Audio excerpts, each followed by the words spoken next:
విషయానికి వస్తే అంటే హరీష్ శంకర్ గారు అండ్ రవితేజ గారు మంచి hit combo hit combo. Cinema బాగానే ఉంది. మాక్సిమం గా ఓవరాల్ గా మీకు సినిమా ఎంటర్టైన్మెంట్ చేస్తుంది. ఎక్కడ మీకు దెబ్బ అయితే రాదు. ఓకే, ఈ వారం చాలా సినిమాలు ఉన్నాయి. ఇది మంచి పుష్ప శంకర్ ఉంది, దంగలాన్ ఉంది. మాక్సిమం 4 సినిమాలు రిలీజ్ అవుతాయి. ఎవరు హరీష్ శంకర్ రవితేజ వాళ్ళు మార్క్ చూద్దాం అనుకున్నారో ఈ సినిమా మాక్సిమం గా నచ్చుద్ది. ఓకే, అంటే హీరోయిన్ ఎలా ఉంది, హీరో కాంబినేషన్ ఎలా ఉంది? డెబ్యూ మూవీ అనుకుంటా తెలుగులో. ఓకే, సో ఆయనకి హరీష్ శంకర్ చేత పడితే ఎలాగైనా మార్క్ వస్తుంది. అంటే గూస్ బంప్స్ సీన్స్ ఎలా అంటే ఇంటర్వ్యూ క్లైమాక్స్ బ్లాక్ ఎలా ఉంది? బాగుంది. ఓకే, అన్ఎక్స్పెక్టెడ్ ట్విస్ట్ కొంది. మీరు సస్పెన్స్ అనేది సినిమా చూస్తే మీకు ఏమవుతుంది. ఓకే, అంటే ఒక్క ముక్కలో ఏం చెప్తారు సినిమా గురించి? మాస్ మహారాజా ఫ్యాన్స్ కి హరిశంకర్ ఫ్యాన్స్ కి సినిమా మాత్రం ఎక్కుద్ది. అందరికి చూడొచ్చు. Commercial cinema. ఎలా అనిపించింది బ్రో మిస్టర్ బచ్చన్? కానీ అక్కడక్కడ కొంచెం బ్లాక్ సీన్స్ అనేది అక్కడక్కడ ఏదో ఏం రా బాబు అన్నట్టుంది. But as a Ravi Teja fan గా నేను చెప్తున్నాను, నాకు నచ్చింది. ఓకేనా? సినిమాలో ప్లస్ ఏంటమ్మా? సినిమాలో ప్లస్ అంటే సాంగ్స్ ఏనండి. సాంగ్స్, హీరోని ఇచ్చే కొంచెం అక్కడక్కడ బాగుండేది. బట్ జగపతి బాబు గారి యాక్టింగ్ కూడా బాగుంది. అండ్ రవితేజ యాక్టింగ్ కూడా బాగానే ఉంది. కానీ సీన్స్ కొంచెం ల్యాగ్ అనిపించింది. యాజ్ ఏ జెన్యున్ రివ్యూ చెప్తున్నాను అంతే. రవితేజ యాక్టింగ్ కానీ జగపతి బాబు యాక్టింగ్ కానీ అంతా బాగుంది.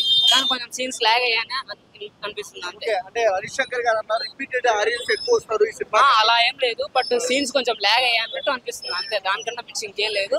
ఓకే, హిట్ కాంబో రిపోర్ట్ కొంచెం హిట్ టాక్స్ అయితే వస్తాయి భయ్. Nice, thank you. ఏం చెప్తారు మిస్టర్ బచ్చన్ గురించి? Okay, good. బస్టర్ ఏం నచ్చిందన్న? పాటలు, entertainment, cinema fights, hero looks కానీ, డ్రెస్సింగ్ స్టైల్ కానీ, హీరో హీరోయిన్ మధ్య రొమాన్స్ కానీ, మన కెమిస్ట్రీ కానీ మొత్తం సూపర్. మీకు ఎలా అనిపించింది? ఓవరాల్ సూపర్ ఉంది. సూపర్. అండ్ అంటే మన రవితేజ గారు మాస్ కమ్బ్యాక్ అంతే. అంటే హరీష్ శంకర్ రిపీట్ అయితే ఖచ్చితంగా రిపీట్ అయిపోయింది. నెక్స్ట్ పవన్ కళ్యాణ్ ఉంది ఇంకా కొట్టేశాడు, అల్లే కొట్టేశాడు. అండ్ మనం చూసాం మిర్చి తర్వాత అండ్ గబ్బర్ సింగ్ కానివచ్చు, మెరకపాయ్ కానివచ్చు, మంచి హిట్లు ఇవి. ఆ తరహాలో ఉన్న మిస్టర్ బచ్చన్ మీకైతే ఫుల్ ఎంటర్టైన్మెంట్. అంతకంటే బెటర్గానే ఉందని చెప్పొచ్చు. ఒక్కట్లో ఏం చెప్తారు మిస్టర్ బచ్చన్? సూపర్ హిట్ అన్న. కమర్షియల్ హీరోయిన్ ఎలా అనిపించింది? Heroine super. ఇంకా సాంగ్స్ కూడా సూపర్. ఎలా అనిపించింది మిస్టర్ బచ్చన్? మిస్టర్ బచ్చన్ పక్కా రవితేజ హరీష్ శంకర్ మార్క్. అంటే ఫస్ట్ హాఫ్ లో కొంచెం ఎంటర్టైన్మెంట్ అంటే ఒక స్టోరీలోకి ఇంటర్వెల్ నుంచి స్టోరీ స్టార్ట్ అవుతుంది. బట్ రవితేజ హరీష్ శంకర్ నుంచి ఏ రేంజ్ మూవీ ఎక్స్పెక్ట్ చేస్తారో అదే రేంజ్ మూవీ డెలివర్ చేశారు. బట్ సాంగ్స్ కొన్ని ఉన్నాయండి, అసలు రవితేజ అసలు దుమ్ము లేపేశారు అనమాట. క్లైమాక్స్ లో తెల్లంచు నల్లచ్చని సాంగ్ దుమ్ము లేపేశారు. థియేటర్ దద్దరిల్లిపోయింది అనుకోండి. అంటే ధమాకా తర్వాత డబుల్ ధమాకా డాన్స్ అంటే రవితేజ మూవీస్ ఆఫ్టర్ ధమాకా ఆరెంజ్ సాంగ్స్, రెప్పల్ డప్పల్ అనే సాంగ్ కానీ, క్లైమాక్స్ సాంగ్ కానీ, ఒక రొమాన్స్ సాంగ్ ఉంటుంది. అసలు అల్టిమేట్. అంటే హరీష్ శంకర్ ఎలా తీస్తాడు సాంగ్స్, ఇప్పుడు గబ్బర్ సింగ్ లో తీసాడు కదా కొన్ని సాంగ్స్ పిక్చరైజేషన్ సేమ్ అలానే అనిపించింది. రవితేజ కూడా అసలు ఆ ఎనర్జీ స్క్రీన్ పైన అసలు 100% కనిపించింది. హరీష్ శంకర్ నుంచి రవితేజ నుంచి మనం ఎలాంటి మూవీ ఎక్స్పెక్ట్ చేసామో అలాంటి మూవీ డెలివర్ చేశాడు. చాలా బాగుంది మూవీ.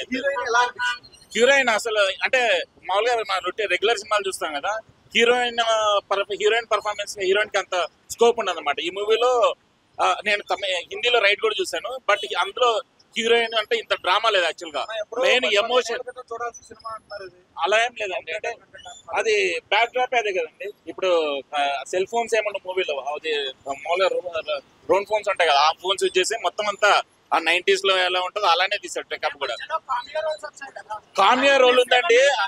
అది అది అది ఎక్స్ట్రా సోషల్ యాడ్ అవుతాయి ఖచ్చితంగా. అసలు సినిమాలో flop. First of all cinema flop కాదు, సినిమా చాలా బాగుంది.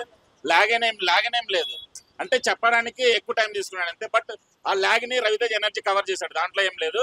బట్ క్యామియో రోల్ ఉంటది. అదేంటంటే ఒక స్టార్ హీరోని ఇంట్రొడ్యూస్ చేస్తే ఎట్లుంటుందో, స్టార్ బాయ్ సిద్ధుని దీని అమ్మ దద్దరిల్లిపోయింది. థియేటర్ దద్దరిల్లిపోయింది అనుకోండి. రేపు నుంచి ఇదేమి స్పాయిలర్ ఏం కాదు, రేపు నుంచి జనాలు యూత్ యువరాజ్ అంటారు అంటే స్టార్ బాయ్ తీసేసి. అసలు ఒక చిరంజీవి కొడుకు ఇంట్రడక్షన్, బాలబాబు కొడుకు ఇంట్రడక్షన్ చూడు, ఆ రేంజ్ లెవెల్ ఇంట్రడక్షన్ ఇచ్చేది ఇంకా హరీష్ శంకర్. అసలు సిద్ధు ఇమేజ్ మారిపోతుంది ఈ సినిమా తర్వాత. రవితేజ ఒప్పుకోలే ఆ విషయానికి. అసలు మంచి స్కోప్ ఇచ్చాడు సిద్ధుకి. ఇక కెమెరాలు మాత్రం అదిరిపోయింది, చాలా బాగుంది. మాస్ మహారాజా స్టెప్స్ ఎలా ఉంటాయి అలానే సేమ్ ధమాకాలు ఎలా వేసాడో సేమ్ అలానే అద్దరగొట్టేసాడు స్టెప్స్ మాత్రం. సినిమా అయితే చాలా బాగుందండి. అంటే రైడ్ మూవీలో కామెడీ అంతా బాగా చేశారు. ఫైట్స్ కామెడీస్ అవన్నీ ఇప్పుడు ఒక మాస్ ఒక సి సెంటర్ ఆడియన్స్ ఏం ఎక్స్పెక్ట్ చేస్తారో అన్ని మూవీలు ఉన్నాయండి. బట్ స్టోరీ వచ్చేసి ఇన్కమ్ ట్యాక్స్ గురించి కాబట్టి as usual Harish Shankar remake తీసినప్పుడు హార్ట్ ఆఫ్ ది మూవీ పెద్ద ఫోకస్ చేయడు, ఎంటర్టైన్మెంట్ డ్రామా అని ఎక్కువ ఫోకస్ చేస్తాడు. బట్ రైడ్ మూవీలో హిందీ రైడ్ మూవీలో కొంచెం ఎమోషన్ ఉంటుంది, దీంట్లో కొంచెం ఎమోషన్ మిస్ అయింది అంత మూవీలో.